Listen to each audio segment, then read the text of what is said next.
और देखिए कितना सुंदर दृश्य है, यहाँ भी गौ माता अपने बछड़े के साथ, संतान के साथ में। और ये सब दुनिया का सबसे अच्छा दर्शन है, मंगल दर्शन है। गौ माता जब अपने बछड़े बछिया को जब दूध पिलाती हो तो संसार का सबसे अच्छा दर्शन है, उससे बड़ा संसार में कोई भी दर्शन नहीं है। क्योंकि लंकापति रावण भी ऐसी स्थिति में जब दर्शन किया था गौ माता का, जब गौ माता अपने बछड़े बछिया को दूध पिला रही थी, तो जब दशानन रावण ने देखा, जब वो देवासुर संग्राम में जा रहा था देवताओं से लड़ने, तो उस गौ माता का उतर करके, रथ से उतर करके रावण ने प्रणाम किया है और प्रदक्षिणा किया है उस गौ माता का। और जब उस दिन के युद्ध में गया तो सब देवताओं को पहचान दिया था रावण। ऐसा दिव्य शक्ति गौ माता से प्राप्त हुआ था। ये मंगल दर्शन है। तो माता सुरभि की प्रागट्य देवी भागवत के 9वें स्कंद के माध्यम से वर्णन हुआ है। माता सुरभि प्रकट हो गई है। सब देवताओं ने पुष्प आदि वर्षा किए, गौ माता सुरभि के जो है नाम का उच्चारण हुआ, सब लोगों में जय जयकार हुआ। सब देवता मिलकर के माता सुरभि प्रागट्य का उत्सव मनाते हैं। बोलिए सुरभि मैया की जय। नहीं उत्सव मनाएंगे पर ये 5वीं गौ माता के अवतार की कथा है। ये पहली गौ माता के अवतार की कथा है।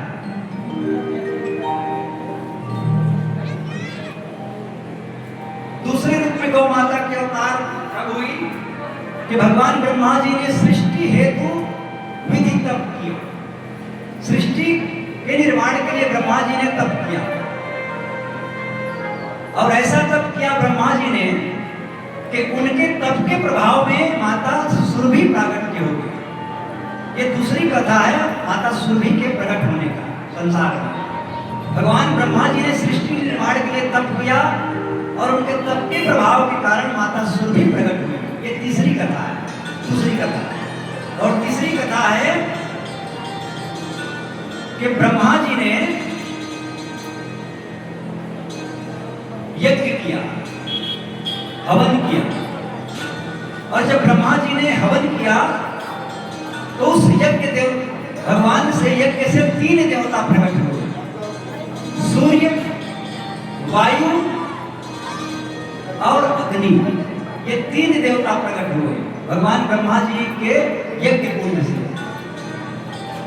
तो 3 देवता प्रकट हुए। ब्रह्मा जी ने तीनों देवताओं से कहा कि आप तीनों देवता मिलकर के यज्ञ करो। तीनों देवता मिलकर के जब यज्ञ किए तो तीनों देवताओं के यज्ञ से माता सुरभि प्रकट हुई।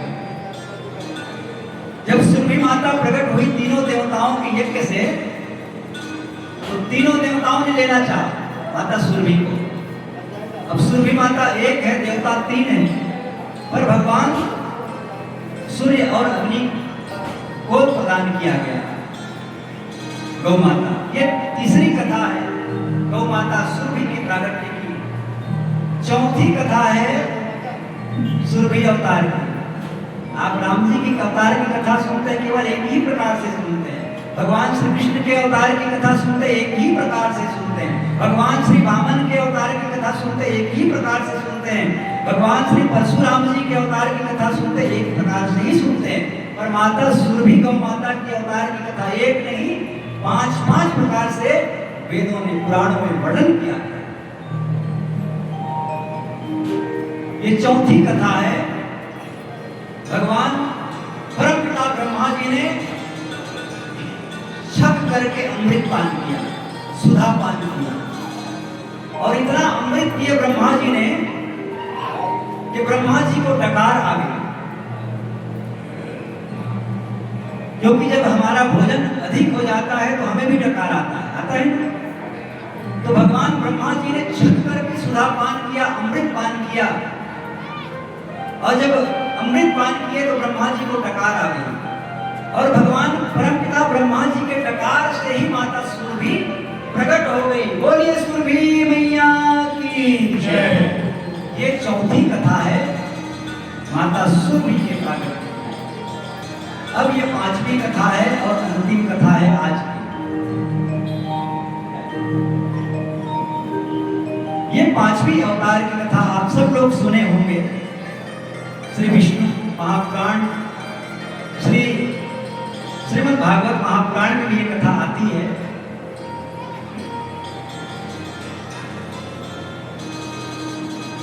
कि एक बार देवता और दानव के बीच समुद्र मंथन का दृश्य प्रकट हो गया। समुद्र मंथन क्यों हुआ, किस कारण देवताओं के द्वारा समुद्र मंथन किया गया, तो बड़ी सुंदर कथा है कि दैत्य गुरु शुक्राचार्य, क्योंकि जो शुक्राचार्य जी थे वो दैत्यों के गुरु थे और उन्होंने भगवान शंकर जी से संजीवनी महामंत्र प्राप्त कर लिया। और ये संजीवनी महामंत्र एक कल्प में केवल एक को ही दिया जाता है। तो भगवान शंकर के पास देवराज इंद्र गए थे देवताओं की ओर से उस संजीवनी महामंत्र को पाने के लिए। पर जब विधि बताए भगवान शंकर जी ने, तो देवराज इंद्र ने उस विधि का जब सुना है तो विधि का पालन करने में असमर्थ रहा। तब भगवान शंकर जी ने दैत्य गुरु शुक्राचार्य जी को मंत्र विद्या प्रदान कर दिया, जिस मंत्र से मरे हुए को जीवित किया जा सकता है, उसको कहते हैं संजीवनी महामंत्र, महासंजीवनी। दैत्य गुरु शुक्राचार्य को प्राप्त हो गया। और जब दैत्यों को जब ये मिला मंत्र, तो दैत्यों ने मिलकर के आक्रमण कर दिया देवताओं के ऊपर और देवता त्राही होने लगे, इधर उधर भागने लगे, क्योंकि दैत्यों के पास संजीवनी महामंत्र था। जब देवता दैत्य को मारते थे तो दैत्य जब मर जाते थे तो उनको जीवित कर दिया जाता था शुक्राचार्य जी के द्वारा। और जब दैत्य देवताओं को मारते थे तो देवता लोग जीवित नहीं हो पाते। अभी उस समय देवता भी अमर नहीं हुए, क्योंकि समुद्र मंथन हुआ नहीं है। समुद्र मंथन से ही तो अमृत प्रकट हुआ ना, तो देवता अमर नहीं हुए, वो भी हमारे आप जैसे उस समय थे। तो जब ऐसा समय आया कि देवताओं की संख्या कम होने लगी, अब देवता लोग घबरा गए। अरे भैया बोले ऐसे में तो सब देवता हम लोग खत्म हो जाएंगे, समाप्त कर देंगे दैत्य, क्या करें। अब इनके पास तो दैत्य गुरु शुक्राचार्य के पास तो संजीवनी महामंत्र है, हम लोग दैत्यों को मारते हैं तो जीवित कर देते हैं, पर हमको जीवित कौन करे। इसलिए देवताओं की चिंता बढ़ी और सभी देवताओं ने मिलकर के परामर्श किया और सभी देवताओं ने मिलकर के समुद्र मंथन की योजना की।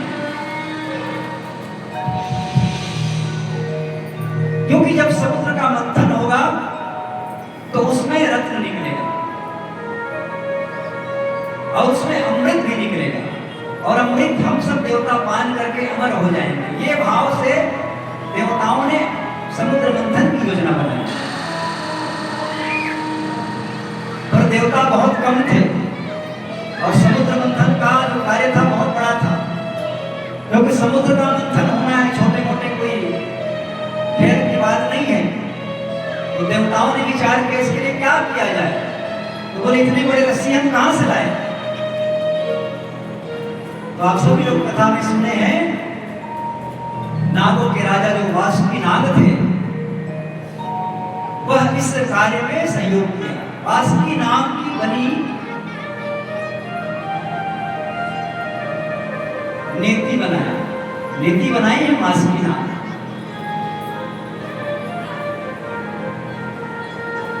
और मथानी किसका बना, किसका बना, मदिराचल पर्वत। मदिराचल पर्वत को काट करके भगवान ने मथानी बना दिया। और उसमें बासुकी नाग को लपेट दिया और दोनों तरफ से समुद्र मंथन का जो है कार्य प्रारंभ हो गया। इस कार्य के लिए देवताओं ने दैत्यों को तैयार किया, क्योंकि दैत्यों के पास बल ज्यादा थी। राजा बलि के पास गए और राजा बलि से सभी दैत्यों को सहायता करने के लिए कहा कि आप लोग भी इस समुद्र मंथन में सहयोग दो, जो भी रत्न मिलेगा, जो भी प्रकट होगा, उसका सब हम लोग बंटवारा करेंगे। अब समुद्र मंथन की तैयारी पूर्ण हुई और दैत्य देवता मिल करके यह पुनीत कार्य प्रारंभ कर रहे हैं। प्रारंभ हुआ सागर मंथन, सागर मंथन प्रारंभ हुआ, प्रारंभ हुआ सागर मंथन, सागर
अमृत, ऐरावत, कल्प वृक्ष, कौस्तुभमणि, उच्चस्रवा घोड़ा, पांचजन्य शंख, चंद्रमा, धनुष, कामधेनु, धन्वंतरी, रंभा, लक्ष्मी माता, वारुणी, ये वारुणी है शराब, ये भी समुद्र मंथन से निकला है? ये शराब जो है ना, ये भी समुद्र मंथन से निकला है, एक रत्न है, पर ये दैत्यों की ओर चला गया। इसीलिए ना तो इसको सरकार बंद कर पा रहा है, ना ही किसान बंद कर पा रहे हैं।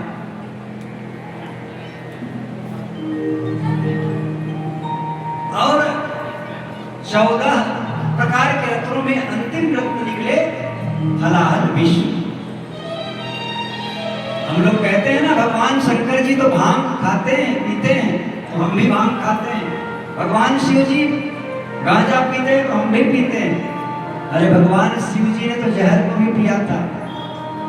थोड़ा सा देखें स्वाद कैसे रहता है? नकल करते हैं शिव जी का, करते हैं ना बहुत लोग। हलाहल को पान किया था भगवान शिव जी।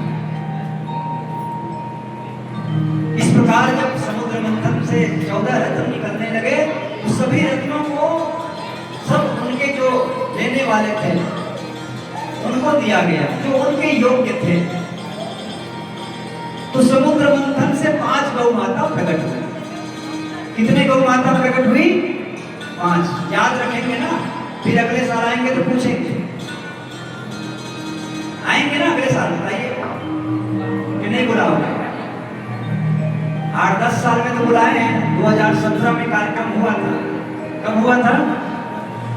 2017 में वो आटा खेत में हुआ था, जाना था? 10-12 साल में।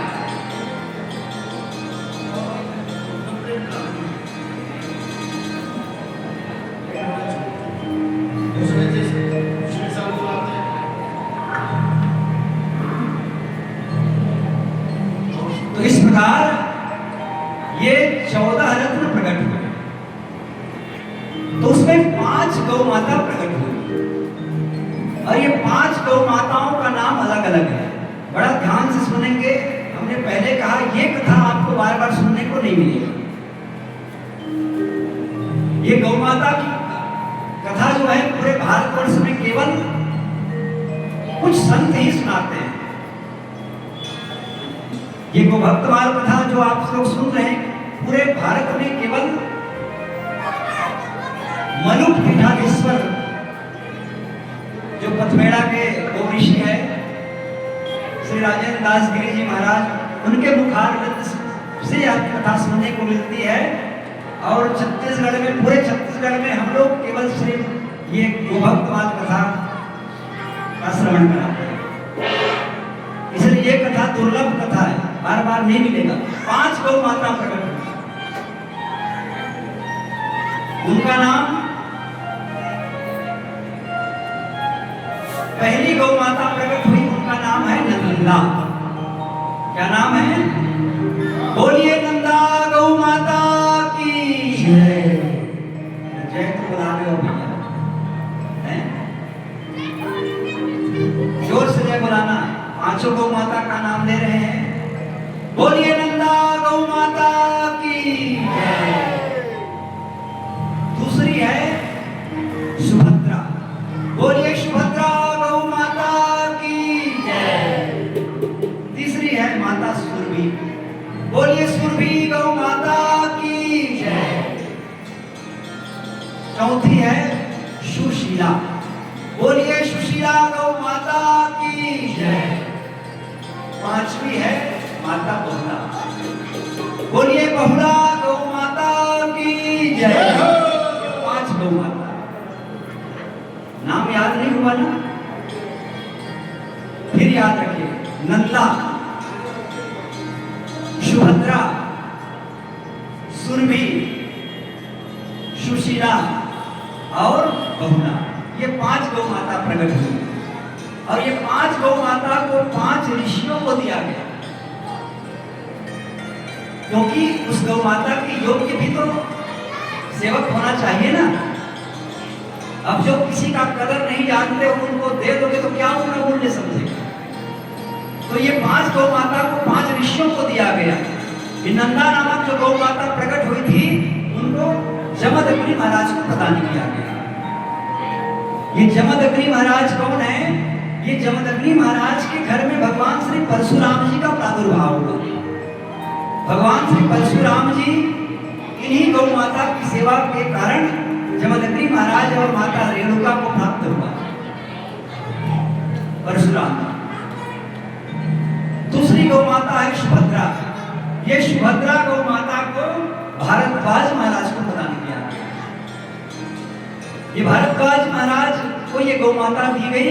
तो भारद्वाज महाराज के आश्रम में ये गौ माता की सेवा करते थे। इन्हीं गौ माता की प्रदक्षिणा भगवान श्री राम, लक्ष्मण जी और माता सीता ने किया। और माता सुरभि, ये सुरभि माता को वशिष्ठ जी महाराज को प्रदान किया। ये वशिष्ठ जी ये माता सुरभि का ही सेवा करते हैं।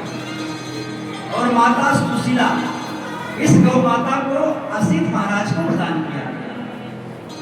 और जो 5वीं गौ माता है जिनका नाम है बहुला, ये बहुला गौ माता को गौतम ऋषि को प्रदान किया। ये बहुला गौ माता की सेवा के कारण गौतम ऋषि को अहिल्या प्राप्त हुआ था। इस प्रकार ये समुद्र मंथन की कथा है। 5 गौ माता 5 ऋषियों को दिया गया है और 5 ऋषियों ने इन गौ माता की सेवा करके अपना हव्य गव्य का साधन जुटाया है। इस प्रकार ये गौ माता के अवतार की कथा है। और आइए हम सब गौ माता का उत्सव मनाते हैं और साथ ही मंगलमय गौ माता की आरती भी करते हैं। बोलिए गौ माता की ये हासुर भी मंगल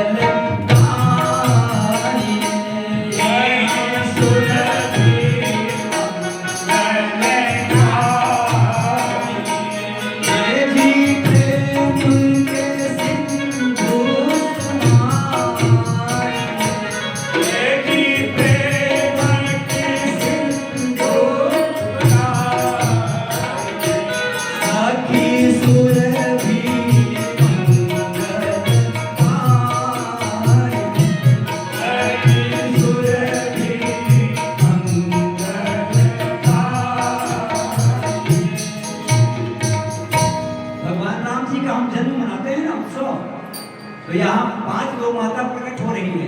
ये उनका उत्सव है। तो उत्सव जैसा मनाए, ताली बजाकर सब आनंद के साथ ये गौ माता का उत्सव मनाएं। कैसे मनाएं? मंगल दर्शन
यही विश्राम लेती है।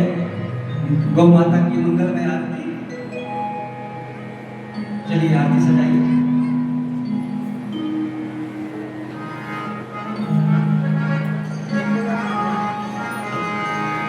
ये आरती वाले आ जाए, उनकी आरती है।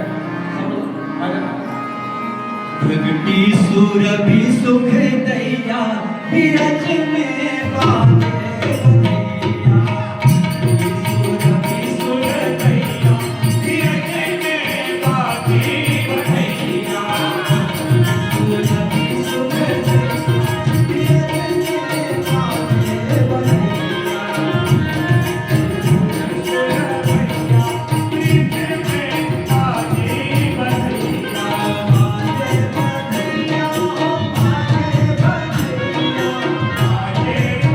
Yeah.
रहे हैं। एक आरती वहां चले जाइए।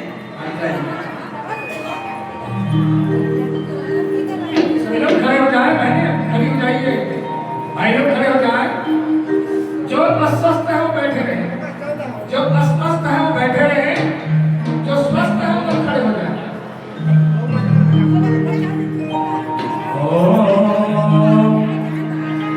ओम यं ब्रह्मवेदा धर्मितो वदन्ति परमं प्रधानं पुरुषं ददाति।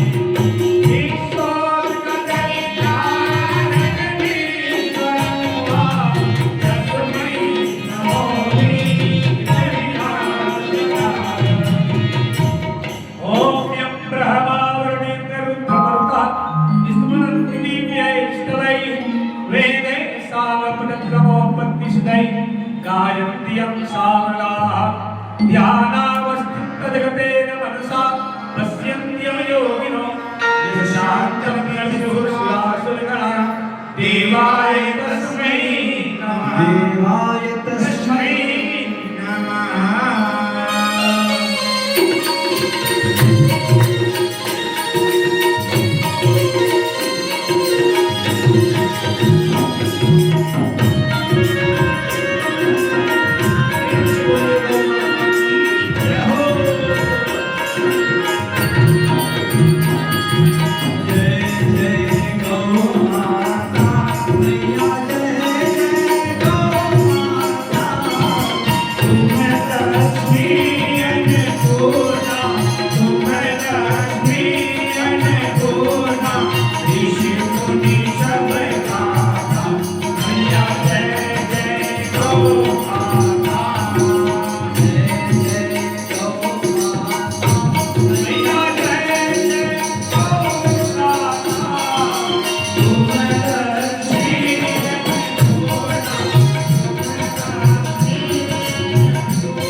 महामानि यातायातानि च तानि सर्वाणि नश्यन्ति प्रदक्षिणा पदे पदे ॐ स्तुता मया वरदा वेदमाता प्रचोदयन्ता पावकानि विजाना आयुः प्राणं प्रजा पशुं कीर्तिं द्रविणं ब्रह्मवर्चसं मह्यं दत्त्वा व्रजत ब्रह्मलोकम्। आइए हम सब ने गौ माता की मंगल में आरती उतारे, भगवान श्री गोविंद की आरती उतारे, पर आरती के साथ ही आपको संकल्प लेना है। ये 7 दिवसीय कथा है और आप लोग अकेले आते हैं। देखिए 3 दिन और बचा, तो आप सभी से निवेदन है कि मंगल में आरती में आप संकल्प लेके जाएंगे। कल ये जितना आप पंडाल बनाए हैं ये सब भरना चाहिए, तभी आनंद आएगा त्योहार का। बोलिए गौ माता की जय।